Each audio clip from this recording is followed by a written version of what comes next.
one stone, bound to roam.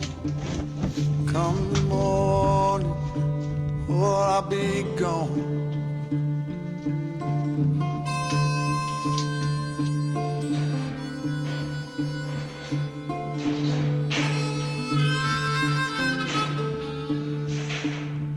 Pouring rain, oh, to hear that train.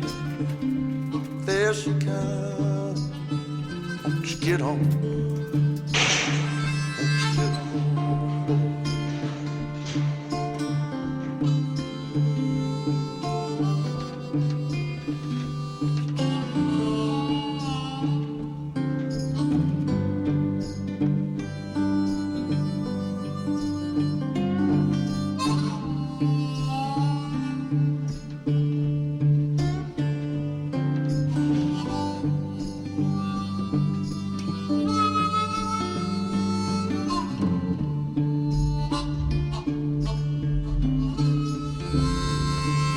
Trees, falling leaves, like the breeze, won't you blow on?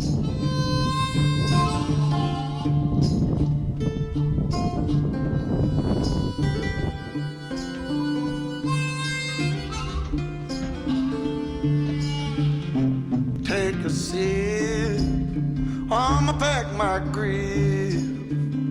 One more trip, and I'ma move on.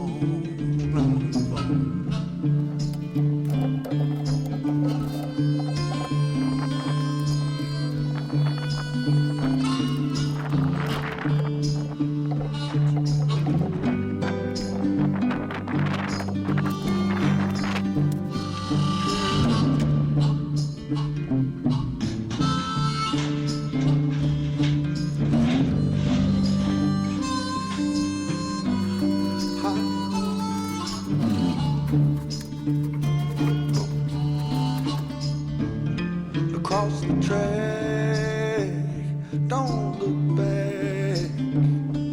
All the jack, won't you roll on? City lights, what blinds your eyes? Don't look twice, won't you go on?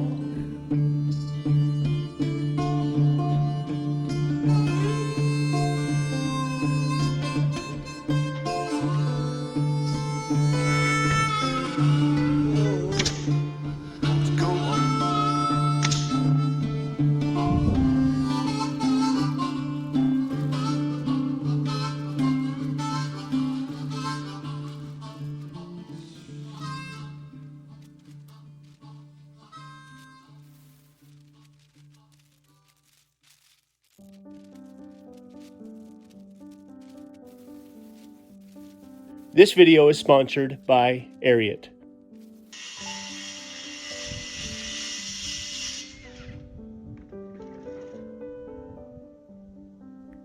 There's nothing like trying to get the awning finished over the firewood and the roof on the shop finished when the winds are blowing.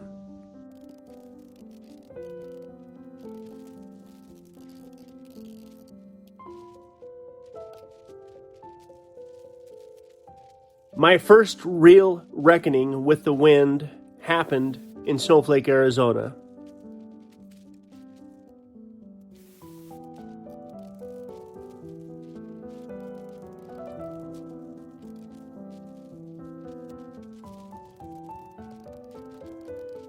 Cedar and I moved the older 3 kids to Snowflake, Arizona, right around 2010.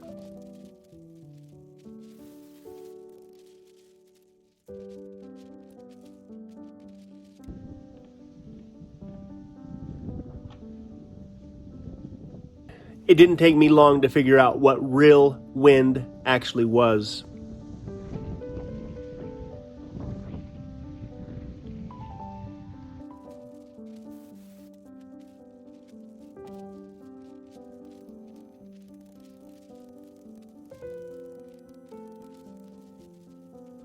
I was a full-time plumber at the time, and I got a phone call from somebody that needed me to fix a broken water line and he had already exposed the pipe, so all that I had to do was get down in the hole and fix this broken copper water line.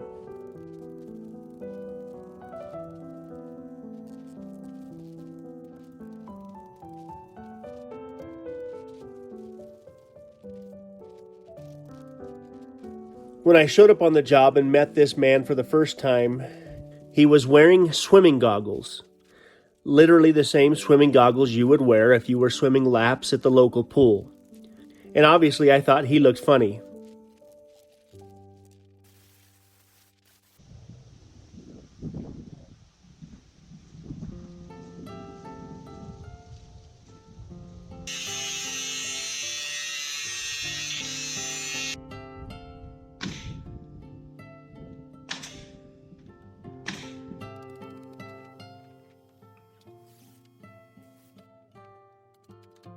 He knew he looked funny, but he had also lived his entire life there in Snowflake, and he knew something that I didn't.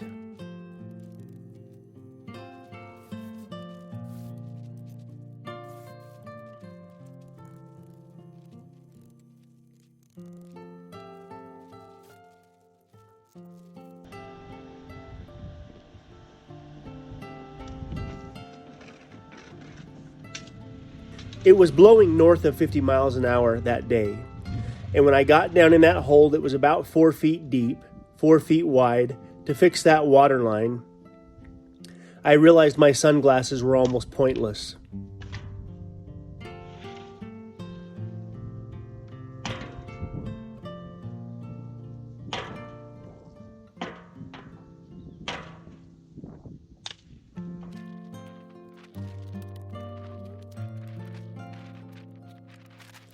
I did what I had to do to get the water line fixed, and I realized that this man was onto something.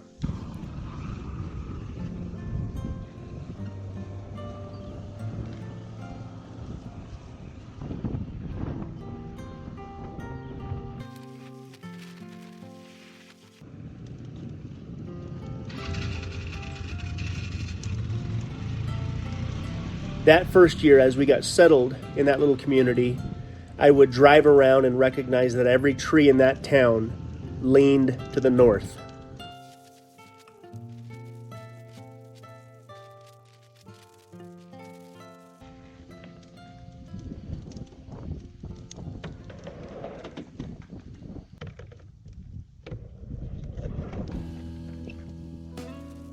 There would be times in the fall when the winds would be over 70 miles an hour on a regular basis.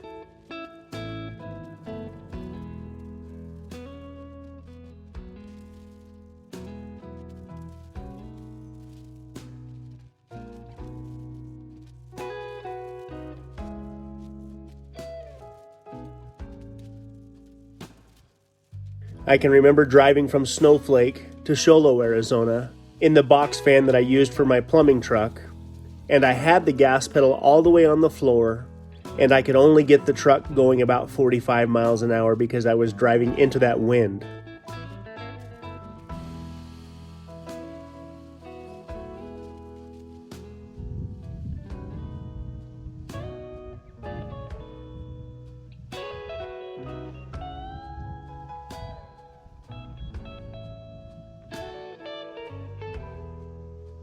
I can also remember driving back from Show Low to Snowflake and riding the brakes the entire way, trying to keep my truck under 75 miles an hour.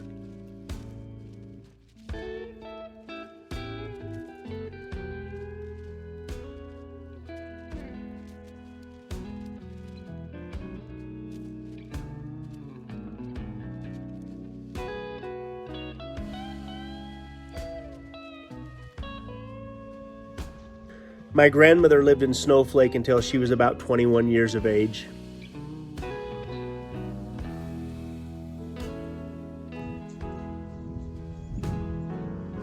She was certain that she had scars on the back of her legs from walking around town in Snowflake and the sand and small rocks beating up her legs.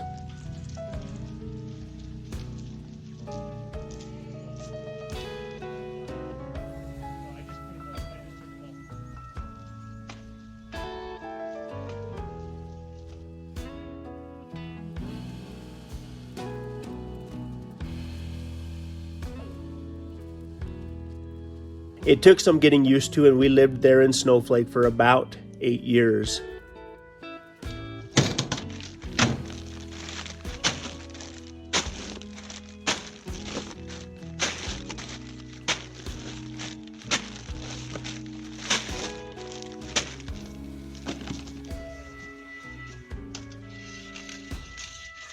We're not known for having high winds like that here, but it seems like this entire week, as I've been trying to finish the roof, I've been fighting the wind.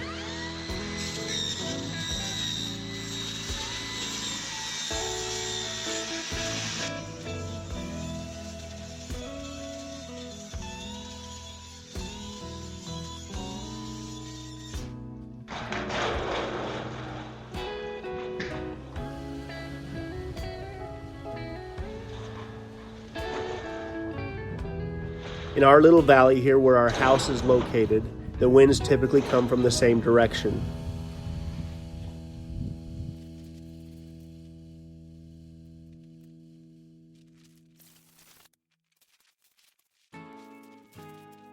Usually when the winds blow like this, it's an indication that maybe there's a storm coming.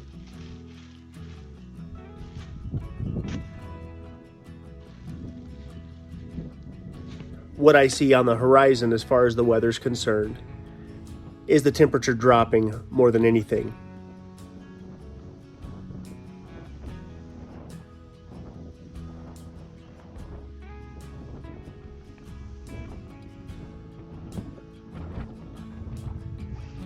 The weather could not have been better up to this point, giving me a window to get the shop roof finished. And now that I'm on the downhill stretch, all I've got to do is get the roof on without damaging these 23-foot sheets of galvanized R panels, and then I hope to not be on this roof again anytime soon.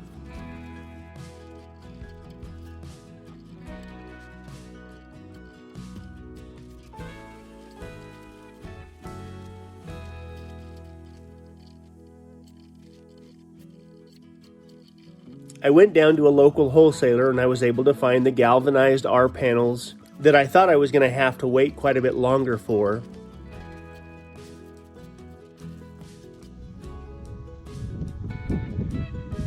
They were able to give them to me in 24-foot lengths, which means I have to cut them down just a little bit to make them work.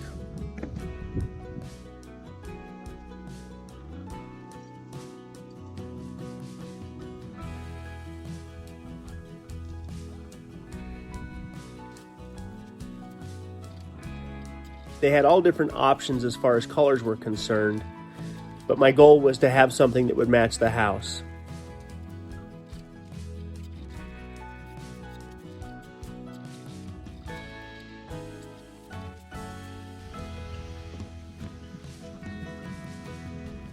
If these sheets were painted, I would not slide them around the way that I am. Even being galvanized, they can still scratch each other the way I'm sliding them around, so I'm trying to be careful. But if they were painted, it would not be good for them to slide them up against each other the way I'm doing it.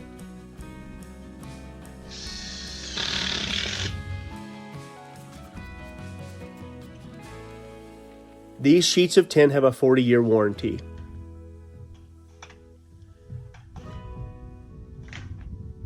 This is the first time I've ever done a roof like this from start to finish. And I can see as I use these R panels that the house, at some point down the road, will likely get the corrugated tin changed out for the R panel style sheets.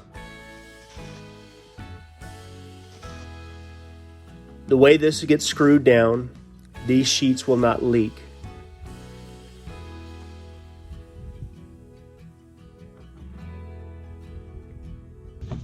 The way the corrugated tin is screwed down, in my opinion, it has more potential for leaking.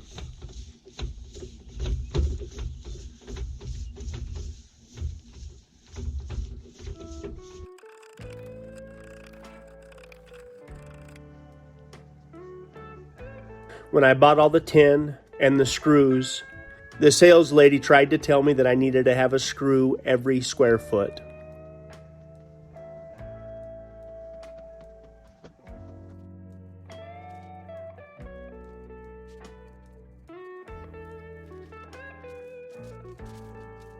That's a little bit excessive to me, and that's a little bit too many holes in the roof. So I opted to do about every 2 feet.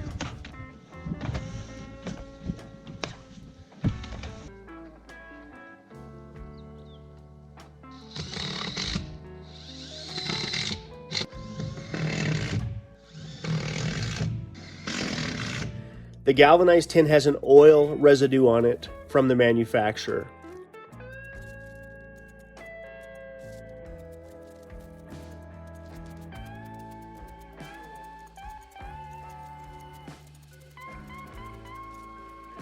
I first got the front side installed with minimal screws just to hold it in place long enough so I could use some degreaser and wipe down all of the tin so I didn't slip off the front and have to fall 16 feet to the ground.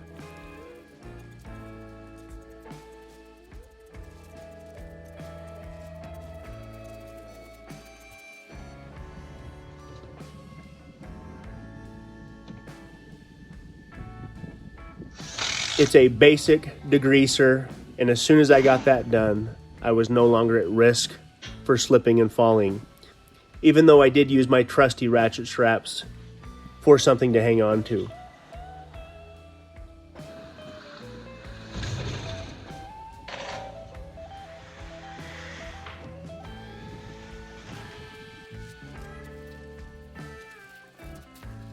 Once I got everything wiped down, I now started the process of installing all the screws.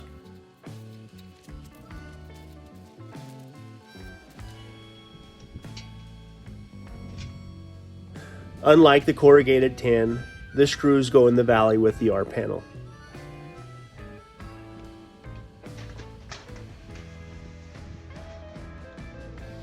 Once I got into a rhythm installing the screws, it went quite fast.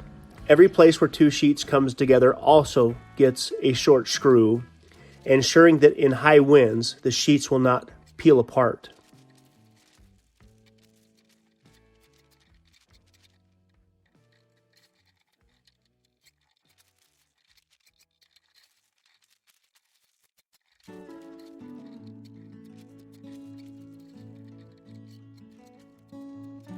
It was a lot of standing up and bending over.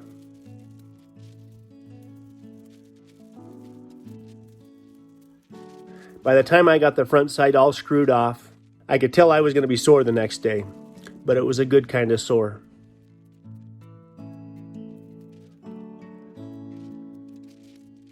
Between the Firewood zip system, the Grace underlayment, the shop will never have a leaky roof.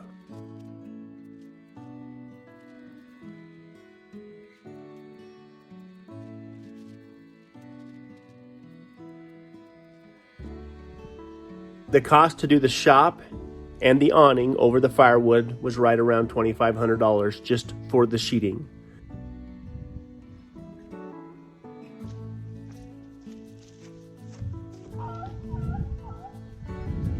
It seemed like the closer I got to finishing the roof, the more the wind was blowing.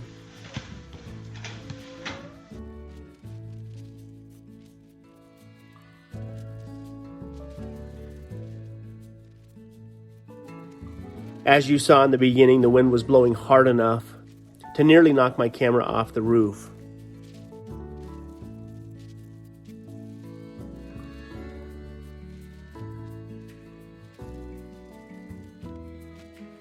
I ended up taking my boots off and putting some tennis shoes on, and this helped a lot with the grip on the tin roof.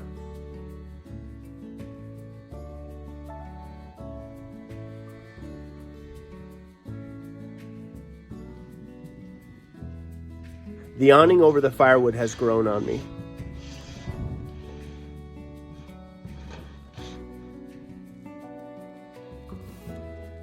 Initially, I didn't like the angle, I didn't like the size, but the more I look at it, the more I realize it's perfect for what we need.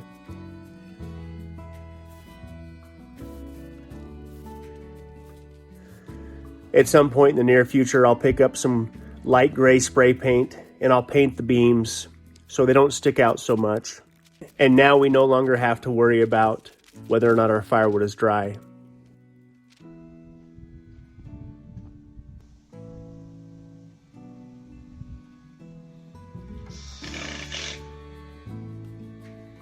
There's just enough room under the awning to be able to split firewood out of the weather.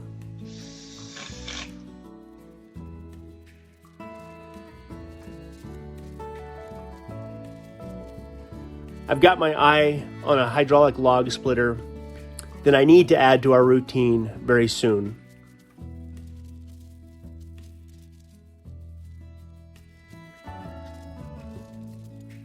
If the maple trees are dry, they're not that hard to split with an axe. But if they're a little bit wet, it can be quite challenging.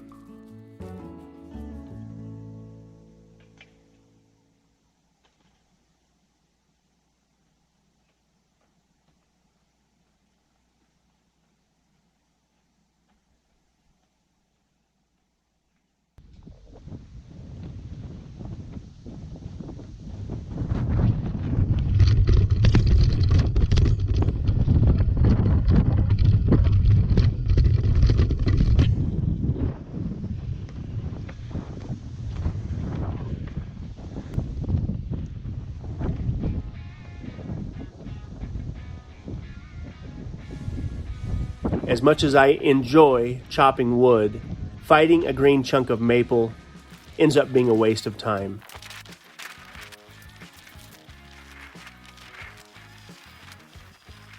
Now that the roof is nearly finished, the only thing we're waiting for is our garage door.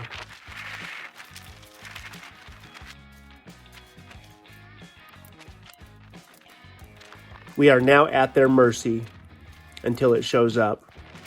And then we'll be dried in. We'll be weather tight.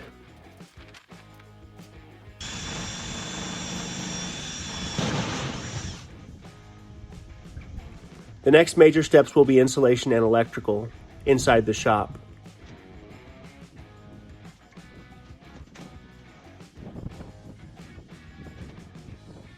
I have quite a bit of the stone wool insulation that I used on the house left, but I don't think I have enough to finish the shop.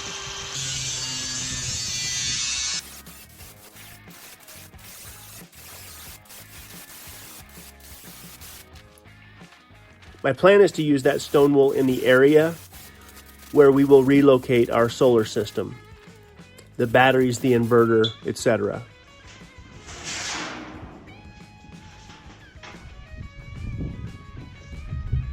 Because that stone wool is basically not flammable, I'll use it in the important areas like that.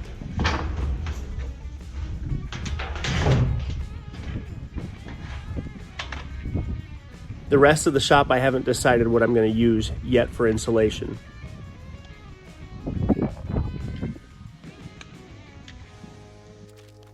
I'm either going to use a blown-in cellulose or a fiberglass insulation.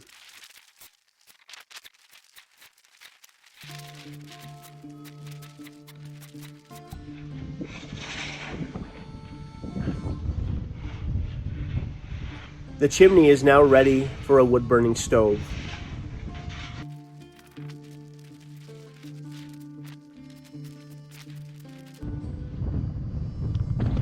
The way I installed the chimney more than meets code. The only place where I may make a change is the height of the stack.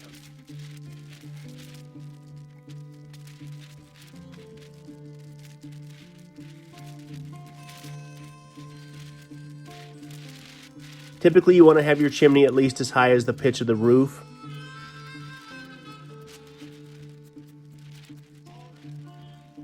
The chimney stack right now is not quite that high, but I have another 3-foot piece that I could easily add to the mix, but then I will need to add some sort of bracing to hold the chimney in place.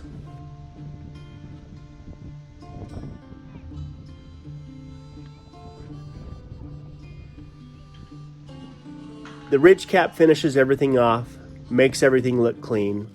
And again, I couldn't be more satisfied with how the roof turned out.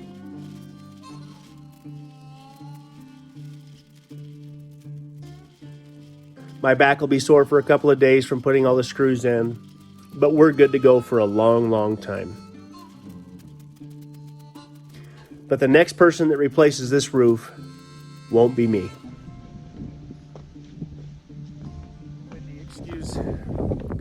Okay, the roof is done. Excuse the wind, it's super windy. I want to get off the roof as soon as I can, but the Yeah, it went well. It went perfect. No issues whatsoever. I like this so much that I may end up changing the house at some point down the road, just because I know that this roof on the shop I will never have leak issues with. The corrugated tin on the house looks cool, but I worry about it every year. It's just not designed to be on houses, I suppose. So anyway, I'll think about it over winter, but there's a real good chance that I'm gonna, at least on the addition, and if I change the addition, I might as well change the second story. So anyway, next week I'll get on the getting the off-grid cabin buttoned up, ready to basically work on the inside. And I'm also going to start the process of the solar changes that we've been talking about for a couple of months.